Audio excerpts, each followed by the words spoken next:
सभी का मंगल हो। नमस्कार। इससे पहले जो वीडियो बनी थी कि मेरी अंदर क्या कहते हैं जो ऊर्जा जो है वो काफ़ी बढ़ जाती है, तरंगे उसके द्वारा काफ़ी ज़्यादा तेजी में आ जाती हैं।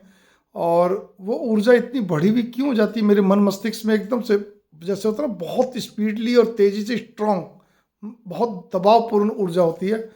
वो कुछ नहीं, कोई मैंने सिद्धि नहीं कर रखी, कोई ऐसा नहीं है, लेकिन वो होती है आकाशीय ऊर्जा, जो ऊर्जा हम देख रहे हैं, जिसके द्वारा इस पृथ्वी है, सब कुछ है। ऊर्जा नहीं तो सब खत्म। ठीक है ना। कुछ लोग क्या कहते हैं, सिद्धि करके प्राप्त करते हैं या कोई चीज़ को साध कर, कोई भी टेक्निकल ढंग से। मेरे को नहीं मालूम, मैंने आपको पहले ही बताया, कोई भगवान का कोई पूर्व जन्म का कोई कृपा होगी कहीं, या प्रकृति का उपहार। लेकिन मैं यहाँ पर अब क्या बताने जा रहा हूँ, दूसरी वीडियो में उसके अंदर ये बताने जा रहा हूँ आपको कि सामने वाले की तरंगे मेरे को कैसे प्रभावित करती हैं। फिर एक चीज़ पे गौर करिएगा, तरंगे हर एक को प्रभावित करती हैं, एक दूसरे की, जड़ चेतन सजीव निर्जीव सभी की तरंगे होती हैं, सभी की अपनी अपनी ऊर्जा होती है, एक दूसरे को प्रभावित करती हैं। अंतर इतना है, किसी को न्यूनतम प्रभावित करती हैं, किसी को थोड़ी और ज़्यादा, किसी को और ज़्यादा, किसी को बहुत ज़्यादा। जिसको न्यूनतम करते उसको मालूम ही नहीं पड़ता। जिस तरह से स्पेस में बहुत सारी आवाज़ें हजारों वर्षों से, ठीक है ना, अभी भी कुछ ऐसी सूक्ष्म आवाज़ें जो हम सुन नहीं पाते हैं, लेकिन हमें, क्योंकि हमारे कान तो केवल फिजिकल जो है, कान जो है वो केवल उतना ही सुन पाते हैं जितना कि सामने सामने कुछ है, बस जो कोई बोलता करता है या कोई आवाज़ें होती है। लेकिन सूक्ष्म आवाज़ों को ना तो कान नहीं सुन पाते, सूक्ष्म चीज़ों को आंखें देख नहीं पाती।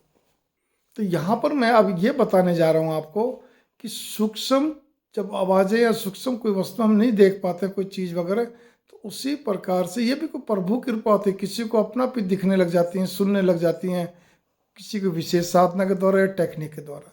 जैसे नासा और उन्होंने टेक्निक के द्वारा क्या कहते हैं स्पेस में आवाज़ें सुनी हैं, सब कुछ है। वो बहुत सारी सूक्ष्म चीज़ें अपनी क्या कहते हैं जो टेलीस्कोप बहुत बड़े बड़े हैं उनके द्वारा वो देखते हैं, करते हैं। हब्बल है और भी इससे ज़्यादा एडवांस्ड टेक्नोलॉजी की जो भी हैं। मैं यहाँ पे क्या कहने जा रहा हूँ आपको, मैं कि मेरे को जो तरंगे, मतलब आभास करने की भी कुछ बात होती है। अभ्यास करेंगे एकाग्रचित्तता से तो आपको सब चीज़ अभ्यास मतलब आपको आभास होगी। मेरे को सामने वाले की कोई ये नहीं कि सामने वाला कोई गलत बैठा है या कुछ बैठा है, लेकिन होता क्या है, अगर उसके अंदर जैसे कहते हैं ना, अपने को अपनी महक नहीं मालूम पड़ती, गंध नहीं मालूम पड़ती, उसी प्रकार से सामने वाला चाहे कितना ही एटिकेट्स वाला हो, कैसा भी हो, लेकिन अगर उसके अंदर नेगेटिविटी किसी प्रकार की भी, चाहे वो मतलब एक कहने करते कि अत्यधिक अहंकारी, अति अति अहंकारी, अहंकारी तो चलो चलता है, लेकिन अति, ठीक है ना, अति चतुर, अति कुछ भी, मतलब तो वो भी उतना ही, किसी प्रकार की नेगेटिविटी वो भी क्या कहते हैं उतना ही क्या कहते हैं टच करती है। तो शब्द जो है तरंगों से निकलकर सीधा क्या कहते हैं शब्दों के रूप में निकलते हैं। इससे रिकॉर्ड प्लेयर के अंदर जैसे कहते हैं सुई उस पर लगती है, वो जो उसके अंदर तरंगे जो बनी हुई रहती हैं, वो तरंगे क्या कहते हैं उससे टच करके शब्दों के रूप में निकलती हैं। ठीक है, जो भी टेक्निकल शब्द आप कह लीजिए।